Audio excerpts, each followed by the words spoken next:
मध्ये श्रीपाद चरित्रामृतमध्ये हम्म. तुला हे पण कळेल की त्यांचे जे 2 भावंड होते तेच छत्रपती शिवाजी महाराज आणि संत रामदास.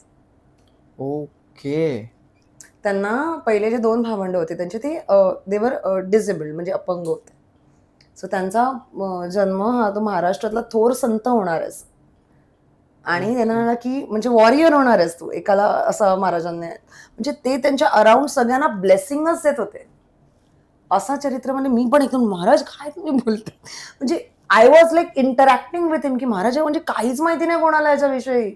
अगदी बरोबर. म्हणजे मी खूप असं बोलतो ना की मी त्याच्यामध्ये एक्सपर्ट नाही पण for me it was something जे वर्थ शेअरिंग होतं लोकांबरोबर मी शेअर करू काहीतरी मला समजलं याच्यामध्ये काहीतरी चांगलं मी वाचलंय ते मला 10 लोकांना सांगणं गरजेचं आहे. आपल्याकडे प्लॅटफॉर्म आहे आणि that's how my journey begin. तर मी तिकीट बुक केले आम्ही ओके आणि आम्ही असं झालं की रिटर्न तिकीट पण तेव्हाच बुक करून टाकले आणि ते लगेच केलं. 7 वाजताची 8 वाजताची का 9 वाजताची फ्लाईट होती आमची 10 वाजताची फ्लाईट होती तर सकाळी म्हणजे 7ला निघणं गरजेचं होतं. तर तेव्हा मी विचार नाही केला म्हणजे माणूस कसा महाराज पण बरोबर नियोजन करतात ते असं की आपल्या नंतर असं वाटतं म्हणजे परत यावं ना तुम्ही ते पण असू शकतं त्यांचं की ठीक आहे आता अशीच भेटून जा मग ये आरामात अशी म्हणजे तडपड ठेवतात आपल्याला.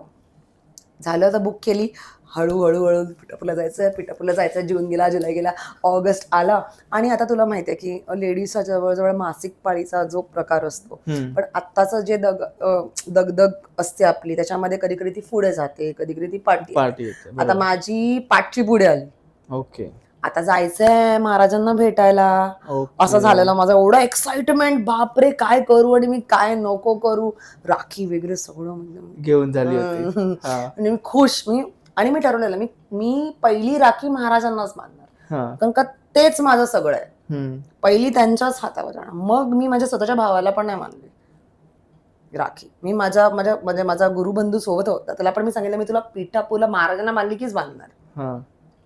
सो आम्ही 4 जण गेलेलो मी माझा अजून एक फ्रेंड होता माझा गुरुबंधू होता आणि ती मुलगी होती ती सेवेकरी मुलगी ती फ्रेंडच आहे. सो आम्ही 4 जण गेलो सगळं झालं आणि जायच्या 3 दिवस आधी ज्या दिवशी जाणार तो 4था दिवस 3 दिवस आधी माझी पाळी आली आणि आय कुडंट टेक इट म्हणजे कशी आली का तुम्ही केलं असं तुम्हाला मला भेटायचं ना मुद्दामून केलं ना तुम्ही आणि मी ही अशी भांडली आहे त्यांच्यासोबत. मी सांगितलं तुम्ही मला सांगा मी तुमच्याकडे काय मागते तुम्हालाच मागते ना मग तुम्ही मला तेवढं पण नाही देऊ शकत. काय मागितलंय मी तुमच्याकडनं सांगा मला.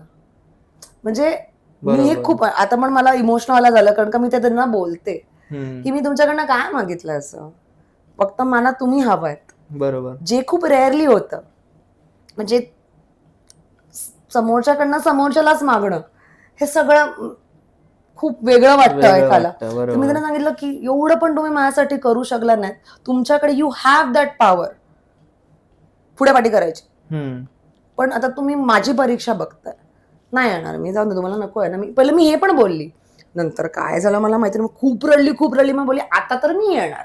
ओके मी पिठापूरमध्ये पाऊल ठेवणार. आता तुम्हाला जर इफ यू डोंट तर तुम्ही बंद करा. बरोबर पण तुम्ही जर जिद्दी आहात तर मी तुमची लेक आहे तर मी पण तेवढी जिद्दी मी येणार यू स्टॉप मी त्यांना बोलले. आणि जनरली कसं होतं की सेकंड डे थर्ड डे म्हटलं की थोडंसं अंगावर ना जातं त्रास होतो आपल्याला पण. आता कसं आहे माहिती परमेश्वर पण कसं असतं बघा त्यांना पण आपली काळजी असते. कधी कधी आपल्या पुढे पाठी गेलं तर ते इट डिस्टर्ब्स एंटायर तुझी बॉडी सायकल. बरोबर तर त्यांना पण आपली काळजी असते ना आपण त्यांना बोलून मोकळे होतो या महाराज झालं बघा मला पूजेला बसून पण नाही दिलं मला प्रसाद पण नाही मिळाला मला मठात पण बरेच कंप्लेंट्स असतात आपले पण कधी कधी हे पुढे पाठी जाताना ना आपल्या बॉडीला पण त्रास होणार असतो जो ते कुठेतरी बघताना माहिती असतं ना पण आपलं कसं हट्ट वेगळा असतो आपण आपल्या झोन मध्ये असतो. मी बोली मी येणार मस्तपैकी सगळं पॅकिंग केलं तरी मला ना थोडा डाऊट होता की हे मला कुठेतरी लटकवते म्हणजे मला येऊनच देणार नाही. तर मी तर सांगितलं आता बघा मी निघाली आहे आणि सुरुवातच अशी झाली की आम्ही एअरपोर्टवर लेट ह्याला लेट तिला लेट सगळे लेट पोचतोय त्याच्यानंतर चेकिंग नाही होत आहे, सिक्युरिटीकडे अडवलंय, एअरपोर्टवर लेट, आत लेट, सगळं लेट म्हणजे आता काय करतात देवाला माहिती. पण मी फ्लाईटमध्ये बसेपर्यंत मी तर सांगितलं आता फ्लाईट नीट करू सोडा म्हणजे झालं जसं. आणि आहे ना तेव्हा ना मी वेन वी म्हणजे मुंबई एअरपोर्टवर होतो तेव्हा आय वन्स चेक्ड की म्हणजे पाळी म्हणजे होती ना, तर मी एकदा नॉर्मल चेक केलं तर इट वॉज लाईक नॉर्मल होतं. नंतर मी चेक म्हणलं की तिथे जाऊ आणि एक माझ्या डोक्यातच मी ते काढूनच टाकलेलं की हे आहे असं काही. ओके. मी काय बोललेली माझं मन शुद्ध आहे, माझं तुमच्यावर असलेलं प्रेम शुद्ध आहे आणि ते खूप आहे आणि ह्या सगळ्या छोट्या मोठ्या गोष्टी मला अडवू नाही शकत तुमच्यापर्यंत पोहोचण्यासाठी. हे माझं आहे, बरोबर, तुम्ही माझे आहात, तर तुम्हाला काही. आणि ते दत्तगुरु म्हटलं की थोडस ते स्ट्रिक्ट महाराज आहेत ना, म्हणजे महाराज तरी आता एकदम सांभाळून घेतात आपल्याला, पण त्यांचं करणं म्हणजे आपल्याला पण कळलं पाहिजे नियम वगैरे. आणि तो त्या दिवशी वॉज माझं ती रात्र. सो वी फ्लाईट पण आमची कशी डेंजर, 15 मिनिटं आम्ही हवेत होतो मिड एअर.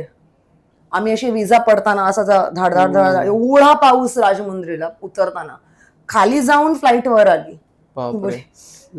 उतरू ना आम्ही राजमुंद्रीला, सुखरूप महाराज सुरू होतं सुरू नामस्मरण. तो एअरप्लेन मला पण असा अनुभव होता की इट वॉज लाईक की एवढं म्हणजे एवढं नका करू ना म्हणजे. आणि कान वाजत होते माहिती, कधी कधी त्रास प्रेशर पडल्यानं खूप तो असं झालेलं ना की एकदम विचित्र काहीतरी होत होतं की म्हणजे असं ते अनइझी होत होतं की कधी उतरते आणि मध्येच का थांबली आहे, एवढा काय पाऊस आहे, कधी दिसते मला जमीन, मी कधी खाली उतरते. एवढा पाऊस होता. राजमुंद्रीला आम्ही उतरलो आणि राजमुंद्रीवरनं ते 2 तासावर आहे. मी बोलली पालखी तर गेली, नाहीच भेटणार, शक्यच नाही. तिकडे पोचेपर्यंत मी बोलली महाराज राखी तरी बांधून द्या. म्हणजे मंदिर 10ला बंद होतं, सगळ्या जगाची राखी बांधून झाली होती. आम्ही तिकडे पोहोचल्यावर मंदिर ओपन होतं. जे 10 आम्हाला 10:30 वाजले बहुतेक तिकडे पोहोचायपर्यंत, पण मंदिर बंद नव्हतं. मंदिरमध्ये गर्दी होती त्या दिवशी स्पेशली, कारण का खूप लोक येतात त्याच्यामध्ये उघडं ठेवलेलं एक्स्ट्रा. तर आत गेलो, मी बोलली तर आतला ते पण शाणे आहेत, मेन गाभारा बंद. चल बार मेन गाभारा बंद ठेवला. पण मी बिटापूरला जेव्हा पोहोचली ना, द मोमेंट मी टॅक्सी मधून उतरले ना, मी पहिलं खालीची माती लावली डोक्याला बाबा माझ्या. मी सांगितले ज्या बोलतो ना की त्यांच्या पदस्पर्शाने पावन झालेली भूमी, तिकडे पाय टेकता क्षणी मला एकदम वेगळीच ऊर्जा आली. मी ती अख्खी अशी माती अशी घेऊन अशी लावली मला कपाळाला. मी सांगितलं महाराज तुम्ही इथे पाऊल ठेवलं म्हणजे काय सोनं झालं माझ्यासाठी. आणि मग आत गेलो तर सगळं बन, आणि तिकडे ना मस्त छान असा पिंपळा औदुंबराचं झाड आणि तिकडे महाराजांची मूर्ती, आणि त्याला सगळे राखी बांधत होते. तुम्ही बोलले अच्छा म्हणजे आत बांधून देत नाही, ठीक आहे, इट्स ओके.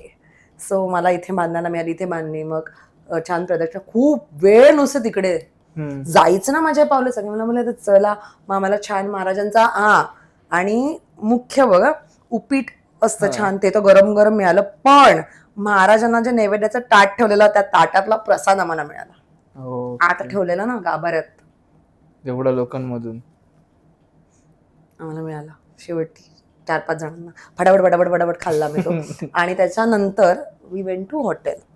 तर मला असं होतं की बापरे आता इथपर्यंत ठीक आहे, एवढं मिळालं, राखी बांधायला मिळाली, रक्षाबंधनला मिळालं, हे माझ्यासाठी खूप म्हणजे एवढं तुम्ही मला इथपर्यंत येऊन दिलं हे. पण ते एक असतं ना आपलं जे लहानपणापासून कॅरी करतो ना की याच्यामध्ये जायचं नाही, 5 दिवस मनात राहतं. तर मी बोली काय करायचं, म्हणजे मला तर काय समजे ना की महाराज आता माफ करा, आता सॉरी मी आली हट्टाने, पण ते मला कुठेतरी हिट झालं ते. तर मी बोलली आता काय करू. आय जस्ट वेंट वॉशरूममध्ये, I checked, it was clear, not a single म्हणजे बोलतो ना की ड्रॉप ऑल्सो.